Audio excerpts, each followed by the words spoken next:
Cari telespettatori, ben ritornati con noi. Parliamo di, si occupa in un altro giorno della settimana anche di finanza. È fondamentale farlo. È stato richiesto da moltissimi di voi avere continui aggiornamenti, avere il punto della situazione, quindi noi ogni settimana, naturalmente con Stefano Zara, il nostro consulente finanziario, grazie di essere qui con noi. Prego, buongiorno. Faremo il punto della situazione e nei minuti a disposizione cercheremo di far chiarezza. Come sempre avete la possibilità poi di scriverci, telefonarci, sollecitarci sulle tematiche che vi stanno più a cuore. La prima in assoluto che dobbiamo affrontare, vista la contingenza, è quella relativa alle banche. E allora? Le banche che sono al centro dell'attenzione dei giornali, delle televisioni, anche delle preoccupazioni di Draghi e dei politici. Da una parte abbiamo uno scenario di tassi negativi sotto zero, in cui le banche non stanno bene. Le banche in questi ultimi 3-4 anni, dopo il fallimento di Lehman Brothers, hanno attraversato una fase di forte necessità di ridimensionamento, ristrutturazione, rivedere il loro modello aziendale, e gli è capitato di doverlo fare in un momento in cui l'economia non va bene. Allora, la banca ha come suo principale significato quello di essere sostanzialmente uno dei motori dell'economia. Presta soldi alle imprese, ai privati. Farlo in un momento in cui l'economia non va vuol dire farlo nel momento peggiore, quindi deve ripensare se stessa in un momento in cui le cose a lei non vanno bene. Ecco da dove sono nati i problemi delle nostre due banche principali del territorio, Popolare di Vicenza e Veneto Banca. Banche prettamente legate al nostro modello di sviluppo, che nel suo momento peggiore hanno dovuto ristrutturarsi. Come sostanzialmente se io mi accingessi a ristrutturare casa nel momento in cui abbiamo tolto il lavoro. Difficile, no? Fai dei progetti di spesa quando hai un lavoro certo, quando hai dei soldi messi da parte. Ecco, nel momento in cui tu devi fare dei lavori a casa e comincia a mancarti il lavoro, non riesci a far fronte ai pagamenti, a programmarti le cose. Ecco, in questa fase tutte le banche europee, non solo le nostre, abbiamo detto nel passato che le banche italiane hanno il peggior rapporto fra soldi prestati e sofferenze. Su quelle che hanno maggior sofferenza vuol dire quando la banca non riesce a recuperare i soldi che ha prestato fuori. Ma perché questa situazione, quando ci dicevano che il nostro sistema bancario piccolino eccetera era quello vincente, quello che tanti cittadini risparmiatori non si spiegano? Quando ci hanno sempre detto, per esempio, che il credito cooperativo, che le popolari erano la formula più vicina all'imprenditore, al territorio, che erano tranquille, che erano delle realtà sicure, che era la casetta dove potevamo mettere i nostri risparmi. Perché? Cosa è successo? Questo capovolgimento che non... Beh, allora, alcune volte capitano cose che non stanno nei manuali e che non sono prevedibili. Cito sempre quel famoso economista, oggi rettore di una delle principali università italiane, che dice che tutto quello che lui ha insegnato ai suoi studenti poteva valere per il passato, ma serve poco a interpretare l'oggi e quantomeno a fare previsioni sul domani. Cioè situazioni di tassi di costo del denaro che passano dal 2009 al 2015.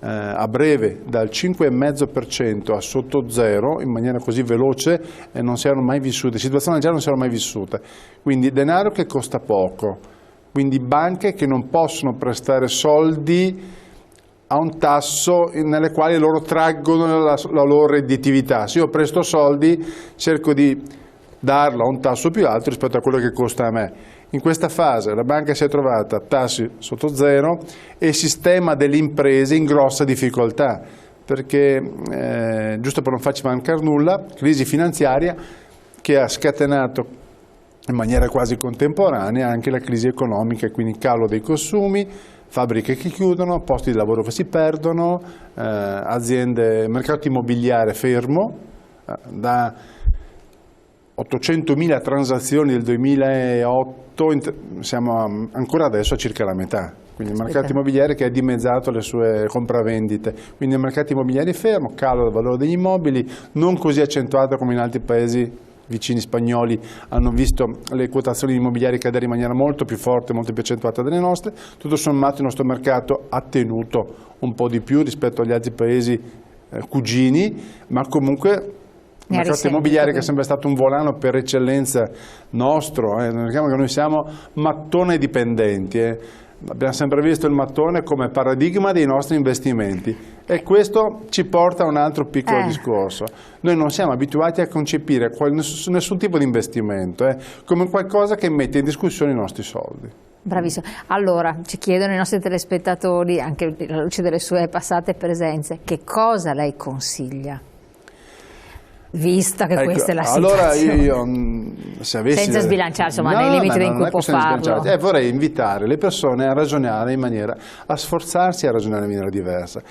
So che una delle cose più difficili per tutti noi è cambiare abitudini.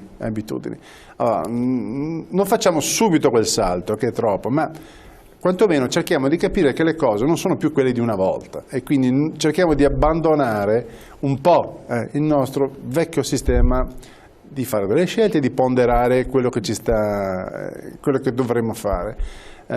Ci troviamo di fronte a un mondo in cui le certezze sono poche.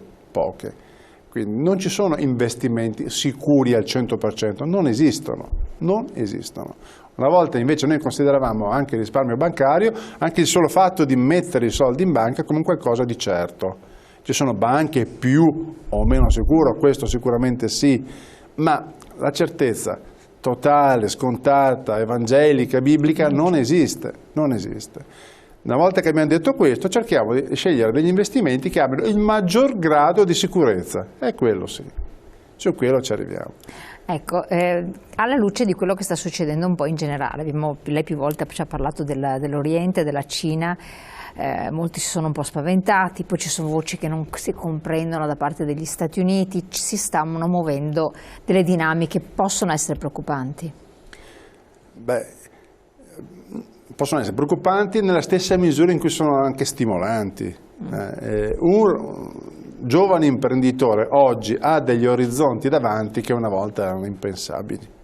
Vediamola positivamente, non so, l'angoscia di un mondo che cambia, anche l'opportunità di un mondo aperto rispetto al passato. Un giovane imprenditore oggi da casa sua, e il nostro paese, se leggiamo sui giornali il discorso della banda larga, sembra non centrare tanto, però c'entra un po', vuol dire mettere nelle condizioni professionisti, piccole imprese, grandi imprese magari lo sono già, di poter connettersi, i ragazzi giovani usano sempre linkarli, connettersi con altri professionisti, altre aziende in qualsiasi parte del mondo in maniera immediata, trasferire informazioni, conoscenze.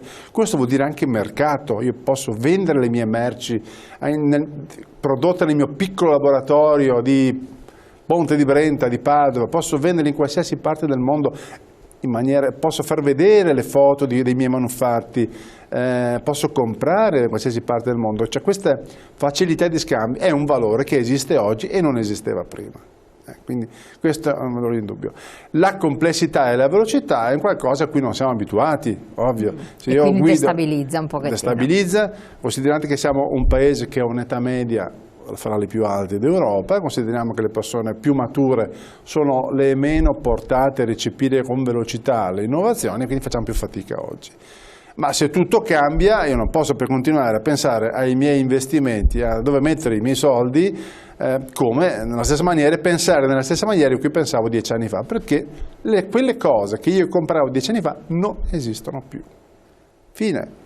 Io continuo invece a pensare e a chiedere alla banca le stesse cose. Non è così. Anche la banca ha dovuto cambiare. Tutto quel casotto che è nato con il discorso delle banche fallite nasce dal fatto che in maniera molto semplicistica si davano ai clienti delle soluzioni in maniera buona fede o malafede, lo sta verificando la magistratura, con la percezione, con percezioni e certezze del passato.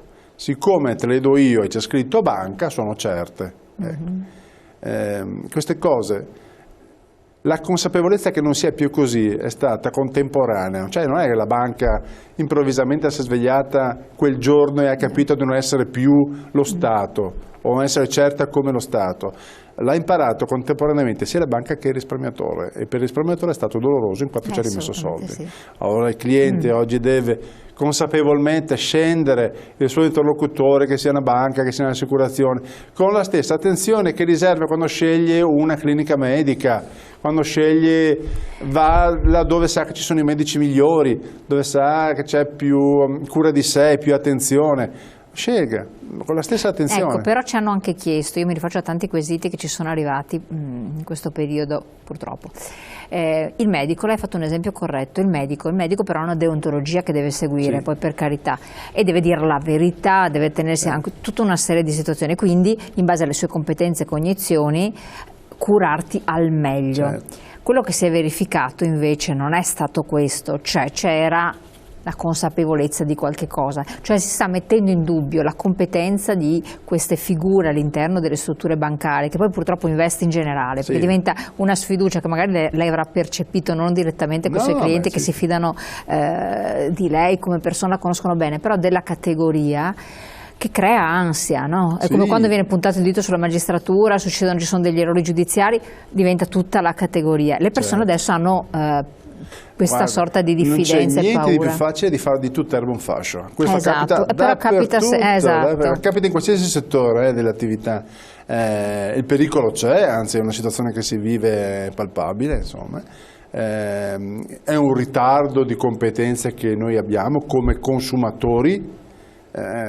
Questo non si può colmare in un mese, ci vorranno anni per recuperare un livello soddisfacente di competenza. Nelle scuole non si parla di finanza, non se ne parla da nessuna parte. No, assolutamente non viene insegnata. No? E quindi questo ritardo di competenza fa sì che io, se non capisco una cosa, o mi fido o me la imparo, come si dice, no, siccome me la imparo, difficile perché faccio altro, perché sono preso da mille cose, mi devo fidare. Nel momento in cui tradiscono la mia fiducia, non mi fido più di nessuno. Ecco, devo fare un passo indietro, recuperare un atteggiamento positivo, ecco, ma soprattutto un'impostazione mentale diversa. Devo pensare che le cose buone, o quantomeno che io pensavo fossero buone, che sono quelle del passato, non esistono più.